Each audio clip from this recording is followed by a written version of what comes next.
a lot of talk these days about living into our authentic self, bringing our authentic self to work and all of that. Drop by any bookstore and you're going to find a mountain of self-help books on the topic. And the trouble is, most of those books focus on the small s, self, suggesting ways to sort of change the outward behavior or how to develop new habits that we think will make us happier and healthier. And sure, some of these things might improve our lives for a while, but they're all part of the ego's ways to keep us trapped in this idea and this illusion of separation. If the ego can keep us tinkering around the edges of who we truly are in the name of authenticity and improvement, it can convince us that we're becoming more spiritual, when in reality, we're still just playing the ego's game of seek but do not find. I mean, is it any wonder there are millions of self-help books on the market, and none of us has truly found enlightenment yet? But they're out there, right? So what's the key? The key, I think, is to change our starting point. Instead of seeking to bring something from the outside in, we have to, as my podium says, begin within. Begin within. To realize that nothing on the outside, none of this truly really exists anyway. The only thing that is real is love, according to A Course in Miracles, and we only find that when we begin within. But the world likes to tell us all the goodies are outside of ourselves. There's wealth and health and fame and power, but everything we must take inside from without is fleeting. That's what impermanence is. We only learn the truth about ourselves by discovering what's already within us, what's eternal, love and peace and joy, and then bringing that into the world around us so everyone else remembers to begin within. This is what A Course calls bringing the illusion to truth. And whenever we do that, in big or small ways, that's when the world gets to say, oh yeah. For at least the past couple of years, our nation, indeed, our world has been in the grips of something we colloquially call the big lie. Ostensibly, this lie is over the results of our last presidential election as we divide up over who believes the lie is true and those who know the lie is something that's just concocted as a cudgel to keep a certain man in power. The big lie has been fairly devastating to our political system so far. It has deepened the political divide we feel between one another as we eye one another with suspicion at best and derision at worst. It has opened up fissures in our political system. It threatens to demolish hundreds of years of standards and policies and practices everyone has agreed upon since the founding of the nation. It appears to threaten the validity and stability of our very foundational form of representative government. Now, I have read a lot of doomsday predictions from pundits and officials and historians and others saying that this is something that could finally just tear us apart as a nation and perhaps as a world as this sort of authoritarian thing spreads around the world. I, however, think that the big lie is a sign of our world's spiritual progress. Because this lie is so egregious and has divided us so deeply that I think it's exactly what we need to wake up to the illusory nature of this world and begin to rethink the collective beliefs that we hold that has manifested this world where the big lie can't just thrive, but be contrived of in the first place. We have been taught from birth that this world is just the way it is. It's just the way it is. That's the way we've always done it. There's no use in trying to change things. There will always be discrimination, kid. There's going to always be inequality. There's going to always be racism and misogyny and homophobia, transphobia. There will always be separation. There will always be division and war and class and greed and fear. Nothing to see here. Move along. And we all just kind of nod and shrug and say, well, that's just the way it is. You know, some things never change. Ah, but don't you believe them? Don't you believe them? Because they have changed over and over and over again. We have gone from progression to regression and back again, over and over again. The big lie, however, can be a turning point for our world if we'll see the ultimate truth that it reveals. This is not just about one man's lie and a pathetic attempt to hold on to power. This is a microcosm of the macrocosmic problem that we face. The one problem, the big lie of separation. The big lie that we are not each other. The big lie of rugged individualism. The big lie that this is just the way it is forever and ever, amen. Some things never change. But if we can see this little big lie as a symptom of our illness and not the illness itself, then I think we can begin to heal, not just ourselves, but the entire world. So where do we start? Like my podium reminds us, we begin within. When we begin within, we realize that we are not who we think we are. We believe that we're these bodies. We believe we're our history. We believe we're our family, our experiences, our beliefs, our jobs, our bank account, our social status, our mistakes, even the style of clothes or national or local cultures. We believe we're all these things, but we are not any of those things. We Jubilants are eternal spirits. We are formless ideas in the mind of God, and we have smushed ourselves into these meat suits so we can see exactly what it's like to feel like living a life of limitation and separation. It's like we have challenged ourselves to see just how many limitations we can pile on and still manage to awaken to the truth about ourselves. The body and the bodily world we've created is so seductive. It provides every day, every moment, what appears to be solid proof that I am here and you are over there. We can see it, so it must be true. If we cut our bodies, they bleed. If we do that enough, they die. And so that's some very convincing evidence that we must be this solid thing that we think we are. Temple of the Universe founder and teacher Michael Singer gives us a way to see through this bodily illusion. Every time he starts a teaching, he talks about it. He says, hello, are you in there? Are you in there? Well, of course you are. You're conscious of being in this body, but who is conscious of it? When you desire something, whether it's $1 million or a Diet Coke, who wants it? When you form a belief or opinion, who does that? To get a look at who you truly are, that higher divine consciousness, Singer gives this example.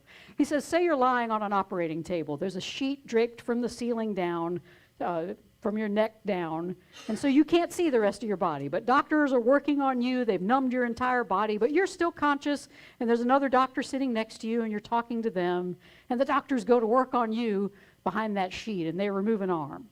Are you still in there? Are you still there? You're awake. You're having a conversation with the guy next to you. You don't feel a thing. They take off another limb, then another. Eventually, they've removed everything except the bodily parts that are essential for your survival. Are you still in there? Right there. You're right there. There's a ghost in the machine somewhere over there. You don't have much of your body left, but you're still the same, right? You're still the same whatever that's inhabiting your body. Say now the doctors come around to the other side of the sheet where your head is and they open up your brain. Will they find you there? Are they going to be able to see your thoughts, your beliefs, your memories, your middle school report card? No, it's not there. Who is it then? Who is it that lives inside of you? Jubilance, it's consciousness. It's divinity itself. It is the higher divine self that has no body, it has no brain, it has no form, because it is the vastness of everything. You, Jubilants, are a truly holy essence. And you're in this little body, and you've believed the big lie that it's separate from everything else. Once you become conscious of consciousness itself, Singer writes, you attain a totally different state. You are now aware of who you are. You have become an awakened being. He continues, the more you're willing to just let the world be something you're aware of, the more it will let you be who you are, the awareness, the self, the Atman, the soul. You realize that you're not who you thought you were. You're not even a human being. You just happen to be watching one. And that's truly who we are, Jubilants. We are the watcher. We are the one who observes the life that we're living, the one who sees what's happening. This is the place where Singer says, all problems disappear, because as A Course in Miracles says, in this place of awareness, we experience only love and light, which is our past, present, and future. It's always the same, eternally complete, and wholly shared. If this light is truly shared, then there is no separation. And when we can realize this, as A Course says, we begin to live above the battleground, that where the body believes the big lie, where the body gets entangled in all of this stuff out here. Only in this world of lies can bodies wound and attack. Only in the big lie can bodies lie and vie for power and fight for our limitations and fight for our beliefs that this is just how the world is and it's not going to be any different. No one, A Course reminds us, who knows that they have everything could seek for limitation, nor could they value the body's offerings. If we understand this, Jubilants, that we are eternal, we are formless beings who already have everything because we are everything, we are love, we are light, then we could easily see through this big lie of separation. And we can choose in every moment for that peace, that observer status that knows nothing in this world can harm who we truly are. Formless, vast, the all that is. This world can be transformed, Jubilants, but only as we realize the truth and ultimate unity about ourselves. And as the Course reminds us, who with the love of God upholding them could find the choice of miracles or murder hard to make?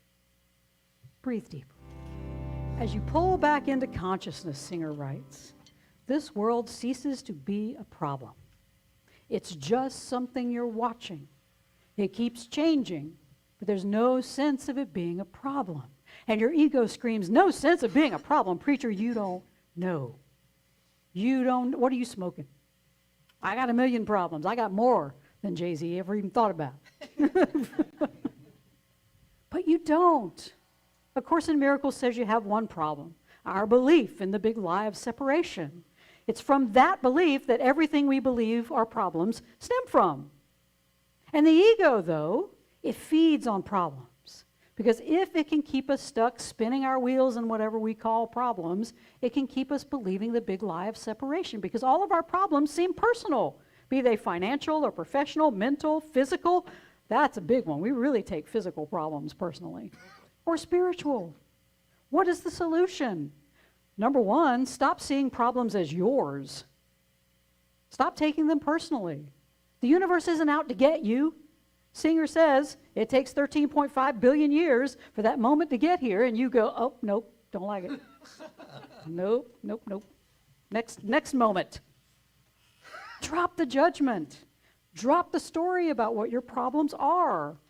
As teacher and author Kyle Cease says, see your problems as situations or circumstances. Just stop calling them problems. They're just situations. They're occurring. They need to be handled. But by shifting our perspective about them, they become less overwhelming because they're not trials sent from God to teach you your faith or test your faith. They're just what's happening. Some may demand more of our attention than others, but in the end, it's just what's happening. It's just what we need to attend to. It's nothing personal. Singer gives us an exercise to begin to wrap our heads around this idea, and it's very simple. He says, use the weather.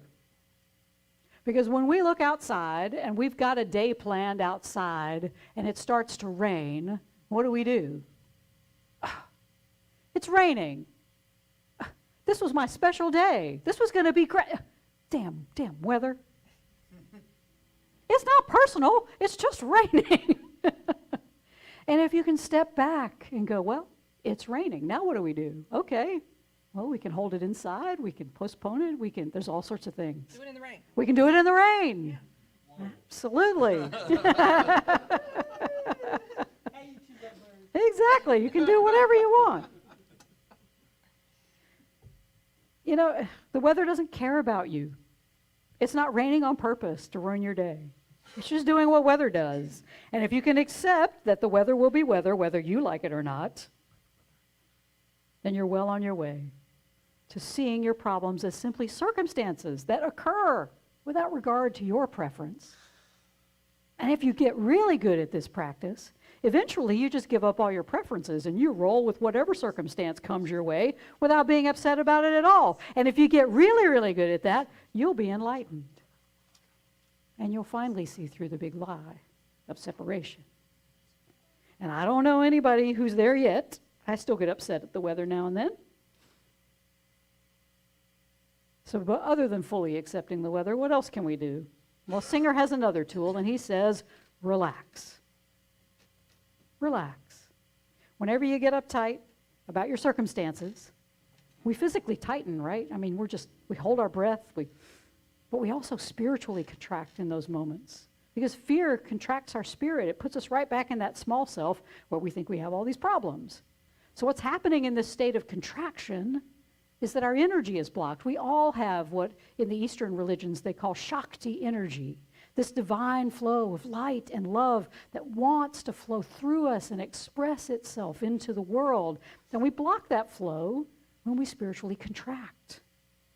And these contractions are caused by something that the Eastern religions call samskaras. These are the wounds that we store within ourselves. And it can be anything from the pain of a breakup to that moment when mom or dad yelled at you or didn't pay attention to you in the way you wanted when you were a kid. We all hold this emotional baggage, and we're living our lives trying to arrange the world outside of ourselves, not to hit our stuff and trigger that pattern of pain. It's exhausting, trying to get the world to not make you triggered or angry or sad. And so the best course of action, Singer says, is to just allow the patterns to be seen. Learn from them. Release them. Then you won't be triggered anymore. You don't have to worry about what the world's doing. The best exercise when we're triggered, Singer says, is simply to relax. That's why I tell you to breathe deeply. It's just to take that moment and so when you feel tense, when you're feeling angry, sad, or defensive, just take a moment. Breathe. Allow the feeling to just be there. Don't push it down like you have in the past. Just breathe deeply for as long as it takes to allow that emotion to just pass on through. That's how we release our samskaras and allow the energy of love and light to flow within us and out into the world. I've talked about my anger before, and how I built this energetic identity really based on being an angry person. I had this pattern of anger, but when I finally recognized it and allowed it to heal and pass through me, I released not just my anger, but my identification with it. I don't identify as an angry person anymore. So samskaras are the traumas that you identify with, that you build your ego on. And many of us have a victim ego. We have a depressed ego, a cynical ego, a distrustful ego. These are all built on patterns we've created, usually as a child, to cope with painful situations. I realized when I was releasing my anger, I was letting a 9-year-old run my life. Because that's when I developed this anger. I was 9 years old. I was angry at my parents' divorce. And I lived with that 9-year-old anger into my mid-30s. How ridiculous is that? But this is why we think we have problems, because we built our egos around painful situations and we call them problems. But Jubilants, you have no problems. You have samskaras. You have painful patterns that need to be seen and healed. And this is our work in the world. And the main tool we have to heal not just our own trauma, but the trauma of the world is very simple, and we find it very difficult. It's forgiveness. And forgiveness gets a bad rap because we think we just have to overlook everything bad that ever happened to us and forget about all the bad stuff that all those other people did to us. And that's the ego's idea of what forgiveness is. To the higher divine self, forgiveness is just a tool to remember who we are. The formless, invisible, eternal, and innocent essence of God. It's not about forgetting what happened to you. It's about realizing that nothing that happens in this world changes who you truly are or who everybody else truly is, because we are all the vastness of holy consciousness. This world jubilance, it's our classroom, and it's up to us to see everything in our lives as lessons in holiness. It's a curriculum that is meant to wake us up and finally see through the big lie of separation. Everyone is your teacher. You are everyone's teacher. How you handle situations in your life helps you learn what you came here to learn, and it helps others learn what they need to learn when they watch your example. So when you look out onto this world jubilance and you see the big lie causing so much separation in this world, I invite you to be grateful, because what is happening out here is a reflection of what's happening within on this macrocosmic level. And I believe more and more of us are seeing through the big lie of separation. And it's playing out in the world around us. The ego doesn't go quietly, it goes loudly. And that's what's happening. But more of us can see the truth and bring our illusion of separation to that love for healing. The faster this world becomes what the Course calls a happy dream, and we all awaken to this truth of our unity, and the lie of separation dies. You can help the process along by beginning within, healing your own samskaras, because that will release the energy of divine love and light that is meant to be flowing through you all the time from that holy place into the world. Are we going to do it perfectly all the time? No, of course not. But the key is to become aware, because as you become more and more aware, you get better at it. I told Beth this morning, I have been wrestling since yesterday, with my ego starting to tear me down. You know, nobody's coming back to Jubilee. Nobody's doing this. It's like, you know, I've got this whole little ego train of like, you're obviously not very good because not a lot of people are listening to you. I mean, you know, the ego, it's got its cards, man, and it's going to play them. And I was faster this time because I was aware. Oh, I see what you're doing. The Buddha calls that Mara. Sorry, Mara. It's spelled differently. It's M-A-R-R-A. So that's when the ego comes to visit and it tries to draw you back into the big lie. And Buddha says, is that you, my friend? Is that you, my old friend Mara? Come in.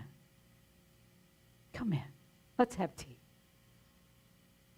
So that is you. That was my ego. I had to invite in for tea. But I got faster. I would have gone way down the hole and been there for a couple of weeks. And now it's like, nope. I see you. I see you. I see you, samskara. And I love you and I will heal you. Kyle Cease reminds us, today, you have the choice of keeping your problems, which means keeping that small you, the small self, or connecting with the all that isness. If you continually connect to the problem, you're giving up the all that isness. If you connect to all the isness, if you connect to the all that isness, you're giving up your problems. They're just circumstances. There's nothing personal about it. There's nothing for the small self to fix. There's just what is. And the truth about ourselves, jubilants, is that we are eternal. We are timeless beings having a human experience of circumstances that, if we use those circumstances rightly, will help us remember who we truly are. That's just the way it is. And that never changes. Oh yeah.